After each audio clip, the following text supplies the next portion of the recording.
जाएंगे दिन में तो आप लोग वो पूरे तरीके से देख पाएंगे। ठीक है, अभी आप लोगों को 3 प्रैक्टिस सेट मिलना है, वो देखते रहिए। आने वाले समय में जैसे ही हम लोग अक्टूबर क्रॉस करेंगे, नवंबर में हम लोग प्रैक्टिस सेट फुल लेंथ के प्रैक्टिस सेट भी चालू कर देंगे, वो लाइव क्लास में हुआ करेंगे। चलो क्वेश्चन नंबर 1 देखेंगे, क्या लिखा हुआ है। टीपू सुल्तान को मैसूर का टाइगर ऑफ मैसूर भी कहा जाता था। टीपू सुल्तान ने 1782 में 1799 तक मैसूर में शासन भी किया था। अब इसमें हमको ये बताना है कि कौन कौन से सही होंगे या क्या भी। तो यहाँ पे देखो, टीपू सुल्तान का मैसूर का टाइगर कहा जाता था, बिल्कुल कहा जाता था। टीपू सुल्तान ने 1782 से 99 तक मैसूर में शासन किया, ये भी किया, तो यहाँ पे पहला ऑप्शन आपका बिल्कुल सही हो जाएगा। चलिए भाई आगे बढ़ेंगे क्वेश्चन नंबर 2 की तरफ। क्वेश्चन नंबर 2 में लिखा हुआ है कि भारत में आयात और निर्यात की जाने वाली वस्तुओं पर लगाया जाने वाला कर क्या कहलाता है। तो देखो, जब हम लोग आयात या निर्यात करते हैं तो हम लोग एक सीमा जो है इधर से उधर जाते हैं, सीमा को क्रॉस करते हैं। तो क्या होता है, जब हम चाहे देश में जाएं चाहे स्टेट में जाएं, तो एक स्टेट से दूसरी स्टेट में भी जाएंगे तो भी क्या लगेगा, ये सीमा शुल्क लगता है। यही जो है, चाहे आप विदेश में करिए चाहे देश में करिए, आयात निर्यात पर जो है सीमा शुल्क लगता है। 3 नंबर, किसी भारतीय संगीतकार को life time achievement Grammy award से सम्मानित किया गया था। किस पूछा जा रहा है, किस ऐसे जो थे, जुबीन मेहता, सोनू निगम, पंडित रविशंकर, ए आर रहमान। तो सिंपल सी बात है कि ये लोग तो बहुत अभी यंग हैं, इन लोगों को तो नहीं किया जा सकता। पंडित रविशंकर को किया गया था, और ये बता दूं मैं 2022 की बात है, फरवरी 2022 में इनको किया गया था, तो इसलिए ये इतना इंपॉर्टेंट नहीं है। लेकिन हो सकता है करंट में ना देखो, यहाँ पे डेट वेट कुछ नहीं दी है, तो इस तरीके से क्वेश्चन पूछा जा सकता है, क्योंकि लाइफ टाइम अचीवमेंट पुरस्कार है ना वो। चलो 4 नंबर, सारे जहाँ से अच्छा गीत की जो है रचना भारत के किस स्वतंत्रता सेनानी ने की थी। देखो, जवाहरलाल नेहरू, महात्मा गांधी, एक मोहम्मद इकबाल और ज्योतिबा फुल्ले। तो सारे जहाँ से अच्छा हिंदुस्तान हमारा, ये मोहम्मद इकबाल की रचना है। किसकी रचना है, मोहम्मद इकबाल की रचना है। ठीक है, और पूर्ण स्वराज, आराम हराम है, और ये सब किसकी थी, पंडित जवाहरलाल नेहरू की। करो या मरो, हे राम जो है महात्मा गांधी की। इंकलाब जिंदाबाद, ये भगत सिंह की। चलो, कालबेलिया किस भारतीय राज्य की आदिवासी नृत्य है। तो गोवा, राजस्थान, मेघालय या केरल। तो कालबेलिया जो है वो राजस्थान का नृत्य है। कालबेलिया भी होता है यहाँ पे, पनिहारी भी होता है, फूंदी भी होता है। गोवा में मंडी, खोल और ढकनी। ठीक, मेघालय में लाहो और बांग्ला, केरल में कथकली, ओणम और थुलाल। इतने जो है नृत्य यहाँ के इतने प्रसिद्ध हैं, ये मैंने आपको बता दिए। भाई नोट भी कर लिया करो, जैसे मैंने बताया ना कि जब हम लोग पढ़ते हैं तो इनको नोट जरूर किया करो। चलो आगे बढ़ेंगे और यहाँ पे 6 नंबर देखेंगे। 6 नंबर देखो, पुराना क्वेश्चन है, 2021 का क्वेश्चन है कि चेन्नई सुपर किंग्स ने किस टीम को हराकर आईपीएल 2021 का खिताब जीता था। अब करंट के तो याद रखते हैं लेकिन वो भूल जाते हैं। मेन चीज़ ये है, 2021 में चेन्नई सुपर किंग्स ने जीता था कोलकाता नाइट राइडर्स को हराकर, और इस बार का जो 2023 का था वो कोलकाता नाइट राइडर्स ने ही जीता था। ठीक है, चलो 7 नंबर देखेंगे कि निम्नलिखित में से कौन शनि ग्रह का सबसे बड़ा चंद्रमा है। देखो, यूरोपा, टाइटन, एटलस और क्या दिया हुआ, कैरमे दिया हुआ है। तो यहाँ पे जो शनि जो है, इसके आकार में अगर देखा जाए तो सबसे बड़ा जो चंद्रमा हो जाएगा वो टाइटन हो जाएगा। बाकी शनि जो है हमारे सौरमंडल का जो सबसे बड़े वाले श्रेणी में रखेंगे तो दूसरे स्थान पे आएगा। ठीक है, इसके चारों ओर जो है वलय पाए जाते हैं, जिनको रिंग्स कहते हैं। 8 नंबर, राज्यसभा में राष्ट्रीय औषधि शिक्षा एवं संस्थान NIPER संशोधन विधेयक 2021 पारित किया है। विधेयक में उल्लेखित संस्थान राष्ट्रीय महत्व के हैं और मंत्रालय के औषधीय विभाग के अंतर्गत आते हैं। किसके विभाग के, देखो आयुष दे रखा है, उपभोक्ता मामले, खाद्य एवं सार्वजनिक वितरण, रसायन और उर्वरक, स्वास्थ्य और परिवार कल्याण। तो दोस्तों ये जो आता है ये रसायन और उर्वरक के अंतर्गत आता है। किसके, रसायन और उर्वरक के अंतर्गत।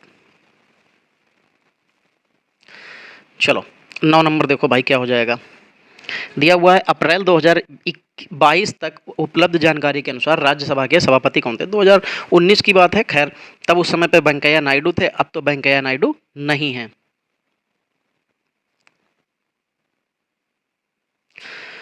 चलो 10 नंबर, हॉलीवुड और ब्रॉडवे में अभिनय करने वाले भारत के पहले ओलंपियन कौन थे। कहाँ, हॉलीवुड और ब्रॉडवे। ठीक है, ये दोनों विदेश में चीज़ें हैं। ठीक, हॉलीवुड तो अमेरिका में है। तो अभिनय करने वाले भारत के पहले ओलंपियन कौन थे, तो नॉर्मन ये पिचर्ड जो थे इन्होंने किया था। ठीक, चलो 11 नंबर, उगादी इनमें से किस राज्य का एक महत्वपूर्ण त्यौहार है। अभी थोड़ी पिछले जो प्रैक्टिस सेट था वो मैंने जब इसको आपको कराया था तब भी मैंने बताया था कि इसमें जो है इस तरीके की चीज़, ये उगादी मैंने तब भी बताया था, क्योंकि मैं जहाँ पे भी इस तरीके के जो नृत्य वगैरह जो भी चीज़ें आती हैं मैं इनके एक दो ज़्यादा बताने की ही कोशिश करता हूँ। खैर, ये जो उगादी जो है ये आपका कर्नाटक का पड़ेगा, ठीक है। ये कर्नाटक का महत्वपूर्ण त्यौहार है और जो आंध्र प्रदेश, तेलंगाना और कर्नाटक के लोगों द्वारा ये नव वर्ष में मनाया जाता है। दक्षिण भारत के लोग इसे पर्व को मुख्यतः नई फसल के आगमन की खुशी में करते हैं। तो यहाँ पे देखो ना तो हरियाणा सॉरी, ना तेलंगाना दे रखा था और ना ही आंध्र प्रदेश दे रखा था, तो इसलिए कर्नाटक भी है, तो कर्नाटक को ही लेना पड़ेगा। स्लम डॉग मिलेनियर पुस्तक के लेखक कौन है? स्लम डॉग मिलेनियर पुस्तक तो की किताब सॉरी जो मूवी थी उसके बारे में तो बहुत कुछ लोगों को पता है, लेकिन यहाँ पे किताब की जो बात आ जाती है तब थोड़ा सी दिक्कत हो जाती है कि विकास स्वरूप, आर के नारायण, एपीजे अब्दुल कलाम, किरण देसाई। तो आप इनको यहाँ से दो लोगों को तो ऐसे ही काट देंगे। फिर बचे आर के नारायण। आर के नारायण जब पुराने समय की इतने ज़्यादा वैसी किताबें लिखते हैं, खासकर थोड़ी सी इंग्लिश टाइप की, तो उसमें तो इनका नाम नहीं आ सकता। बचे विकास स्वरूप। विकास स्वरूप ही जो थे इन्होंने स्लमडॉग मिलेनियर किताब लिखी थी। आर के नारायण की मालगुड़ी डेज है, आप सोच सकते हैं मालगुड़ी डेज 90s के समय में डीडी वन पे एक प्रोग्राम आता था। ठीक है। फिर एपीजे अब्दुल कलाम, ये इग्नाइटेड माइंड भी है, विंग्स ऑफ फायर भी है इनकी। Kiran Desai the inheritance of loss जो है उसके बारे में उन्होंने किताब लिखी है। 13 नंबर, अप्रैल 2022 तक उपलब्ध जानकारी के अनुसार भारत में किस राज्य में मैग्नीज का सबसे बड़ा भंडार मिला है? बिहार, महाराष्ट्र, छत्तीसगढ़ और उड़ीसा। तो जो हमको मैग्नीज का सबसे बड़ा भंडार मिला है वो उड़ीसा में मिला हुआ है, ठीक है। बाकी मैग्नीज एक महत्वपूर्ण खनिज है, ये तो आप जानते ही हैं, और इसका प्रयोग जो है वो धात्विक उद्योगों में किया जाता है। लौह इस्पात उद्योग के लिए मैग्नीज एक आवश्यक अवयव भी होता है, और विश्व के जो बड़े मैग्नीज के भंडार, भारत के मैग्नीज भंडार गिने जाते हैं, मतलब जो विश्व में सबसे बड़े में गिना जाता है उसमें भारत भी गिना जाता है। सॉरी, भारत में उड़ीसा के जो कालाहांडी, क्योंझार, ढेगनाल ये उत्पादक क्षेत्र हैं इसके प्रमुख। अप्रैल 2022 के अनुसार मैग्नीज जो सबसे बड़ा भंडारण है वो उड़ीसा, जबकि उत्पादक मध्य प्रदेश है, ठीक। चलो 14 नंबर, भारतीय संविधान का कौन सा अधिकार को परिभाषित करता है? तो आपको पता है ये जो है हमारे जो अधिकार जो होते हैं उन्हीं में आएगा। इसमें जो है अनुच्छेद 19 आपकी वाक और बोलने की स्वतंत्रता जो आपको मिलती है, बोलने और अभिव्यक्ति की स्वतंत्रता, वो इसी में मिलती है। बाकी अनुच्छेद 200 लिखा हुआ है। अनुच्छेद 200 का मतलब है विधायकों पर अनुमति, यानी कि राज्य विधायिका द्वारा पारित। अनुच्छेद 377 लिखा है भारत के नियंत्रक महालेखा परीक्षक के उपबंध में होता है ये। 110 धन विधेयक की परिभाषा इसमें दी होती है। 15 नंबर, साइट्रिक एसिड सामान्यतः में पाया जाता है। साइट्रिक एसिड किस में पाया जाता है? तो सेब, संतरा, केला और प्याज, जिसमें जिसमें थोड़ा सा खट्टापन होगा उसमें साइट्रिक एसिड आपको देखने को मिल जाएगा, तो संतरा यहाँ पे आप लगा सकते हैं। सेब में मौलिक अम्ल होता है, सेब में मौलिक अम्ल होता है। सिरका जो है वो एसिटिक अम्ल का उदाहरण है। बाकी इमली वो टार्टरिक अम्ल होता है। दही उसमें लैक्टिक अम्ल होता है। दही लैक्टिक मतलब दही लैक्टस जो होता है वो दही का ही होता है।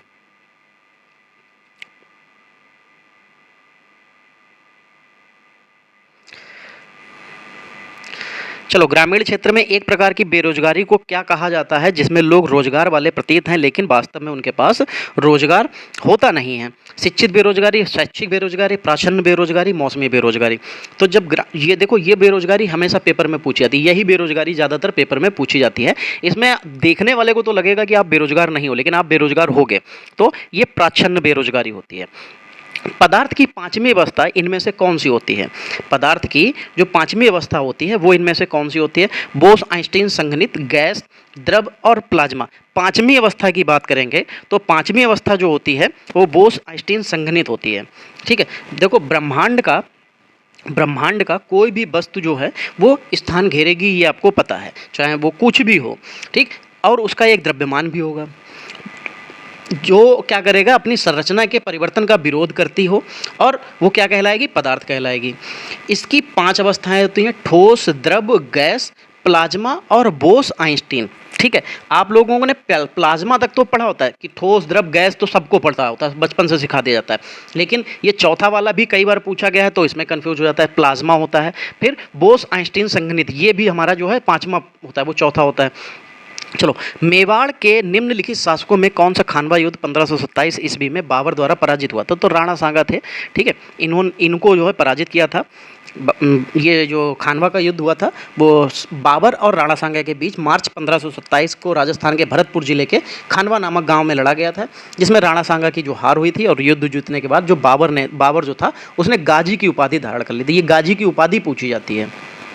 19 नंबर, निम्नलिखित में से कौन सा भारत में रोजगार सृजन कार्यक्रम है? प्रधानमंत्री जनधन योजना, प्रधानमंत्री सुरक्षा बीमा योजना, स्वर्ण जयंती शहरी रोजगार योजना और स्टैंड अप इंडिया योजना। तो आपको भी ये पता है कि जो रोजगार सृजन कार्यक्रम जो चलाया गया था SRY जो है 19 नंबर, ठीक है। ये स्वर्ण जयंती शहरी रोजगार योजना जो थी, ठीक है, इसको केंद्र ने इसको 1 दिसंबर 1997 को लागू किया था और ये शहरी बेरोजगारों और अल्प रोजगारों गरीबों को स्वरोजगार उद्यमों की स्थापना या मजदूरी के प्रावधान को प्रोत्साहित करके लाभकारी रोजगार प्रदान करने का प्रयास करती है। 20 नंबर, निम्नलिखित में से किस शिल्पीय या स्थापत्य शैली में गोपुरम नामक प्रवेश द्वार था? चलो भाई 20 नंबर में कहाँ पे था? भारत इस्लामी वास्तुकला में, द्रविड़ वास्तुकला में, नागर वास्तुकला में या बौद्ध वास्तुकला में? तो द्रविड़ वास्तुकला में था।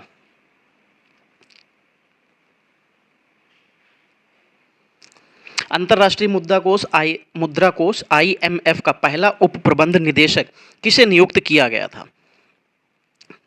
IMF, ये तो खैर उस समय 2021 की बात है, तो इसलिए उस समय तो गीता गोपीनाथ थे। आपके लिए इंपॉर्टेंट क्वेश्चन बिल्कुल भी नहीं है ये। चलिए 1993 नहीं, 1953 है। 1953 में महारानी एलिजाबेथ द्वितीय ने राज्याभिषेक समारोह में किस प्रसिद्ध कथक नृत्यांगना को नृत्य प्रस्तुत करने के लिए बुलाया था, जिन्हें 1970 में पद्म भूषण से भी सम्मानित किया गया था? देखो बहुत इंपॉर्टेंट क्वेश्चन है ये आपका। श्रीदेवी, मल्लिका साराभाई, कनक राजू और कुमारी कमला। देखो श्रीदेवी तो उस समय पे थी नहीं, ठीक है। मल्लिका साराभाई, कनक राजू और कुमारी लता, इनमें आप कंफ्यूज हो सकते हैं। खैर ये कुमारी जो कमला थी, इनको 1953 में महारानी एलिजाबेथ द्वितीय ने जो है राज्याभिषेक के समय इनको समारोह में बुलाया था और इन्हीं को 1970 में जो है पद्म भूषण से भी सम्मानित किया गया था। 23 नंबर, भारतीय सीमा क्षेत्रों में आसान पहुंच और संपर्क के लिए सड़क नेटवर्क को बनाए रखने और विकसित करने के लिए निम्नलिखित में से किसका गठन किया गया था? चलो भाई देखते हैं किस किस की चीज़ों को दे रखा है। भारतीय सीमा रोडवेज, भारतीय सीमा प्राधिकरण, पुल सीमा सड़क संगठन और सीमा सड़क मार्ग प्राधिकरण। तो भाई देखिए किसको बनाया गया था? तो बॉर्डर रोड ऑर्गेनाइजेशन यानी कि BRO बनाया गया था। तो ये सीमा सड़क संगठन, तो ये सही हो जाएगा सीमा। अरे कहाँ भाग रहा है भाई, सीमा सड़क संगठन। चलो 24 नंबर देखो, पुलकेशिन द्वितीय किस राजवंश के शासक थे? पल्लव, चालुक्य, चोल या चेर? तो जो पुलकेशिन द्वितीय थे ये 610 से लेकर 642 ईस्वी तक रहे थे, ठीक। और ये चालुक्य वंश के चौथे व सर्वाधिक शक्तिशाली शासक माने गए थे। चलो 25 नंबर, भारतीय स्थलीय परितंत्र में हरे पौधे अपनी पत्तियों पर पड़ने वाले सूर्य के प्रकाश की ऊर्जा का लगभग अवशोषित कर लेते हैं। जो उस पर ऊर्जा पड़ती है वो लगभग अवशोषित कर लेते हैं और इसे खाद्य ऊर्जा में परिवर्तित कर देते हैं। लगभग कितने % वो अवशोषित कर लेते हैं ये पूछा जा रहा है। चलो 8%, 5%, 1% या 14%? देखो जो हरे पेड़ पौधे होते हैं उनकी पत्तियों पर सूरज की रोशनी पड़ती है, उसी सूरज की रोशनी से मिलके वो लोग खाना बनाते हैं जिससे पेड़ जो है अपना भरण पोषण करता है।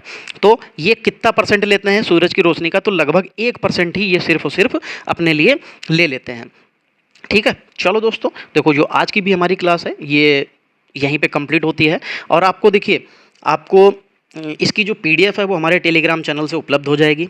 तो आप इसके जो PDF है, PDF के लिए टेलीग्राम चैनल से ज़रूर जुड़ जाइए, क्योंकि हम लोग वहाँ पे डेली के डेली जितना भी पढ़ाया जाता है सब PDF डाल दी जाती है, ठीक है। और बाकी भाई जो भी लोग नए देखते हो चैनल को सब्सक्राइब कर लिया करो और वीडियो को लाइक ज़रूर कर दिया करो। चलिए दोस्तों मिलेंगे हम लोग अगली क्लास में, तब तक के लिए जय हिंद दोस्तों।